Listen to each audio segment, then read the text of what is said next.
Priyadarshini KSRTC bus സ്ത്രീകളുടെ സൗജന്യ യാത്ര. ഇതിന്റെ മറവിൽ ചില കണ്ടക്ടർമാർ ടിക്കറ്റ് തട്ടിപ്പ് നടത്തുന്നതായി വിവരം ലഭിച്ചിരിക്കുന്നു. മംഗലാപുരത്ത് നിന്നും കാസർകോട്ടേക്ക് യാത്ര ചെയ്ത കാസർകോട്ടെ ഒരു ഹോട്ടൽ ജീവനക്കാരന് ടിക്കറ്റ് നൽകിയത് സ്ത്രീകൾക്ക് നൽകുന്ന 0 ടിക്കറ്റാണ്. 80 രൂപയാണ് അദ്ദേഹം ടിക്കറ്റിനായി ക്യാഷ് കണ്ടക്ടർക്ക് നൽകിയിരുന്നത്.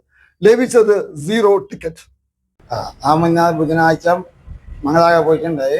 മുമ്പിലേക്ക് പ്രിയദർശിനി ബസ്സിൽ വന്ന് വൈകുന്നേരം 80 രൂപ ടിക്കറ്റ് കൊടുത്ത് അതിൻ്റെ എനിക്ക് കൊടുത്ത ടിക്കറ്റ് 0 ടിക്കറ്റാണ്.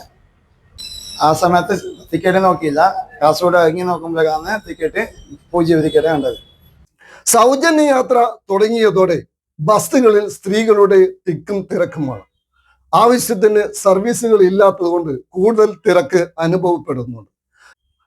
ഇതിനിടയിൽ പുരുഷന്മാർക്ക് ഫ്രീ ടിക്കറ്റും പരിശോധനയ്ക്ക് എത്തില്ലെന്ന ഉറച്ച വിശ്വാസത്തിന്റെ മറവിലാണ് ചില കണ്ടക്ടർമാർ തട്ടിപ്പ് നടത്തുന്നത്. ഇതിനു മുമ്പും ഇതുപോലുള്ള സംഭവം റിപ്പോർട്ട് ചെയ്യപ്പെട്ടിട്ടുണ്ട്. This news by Jayanatham desk.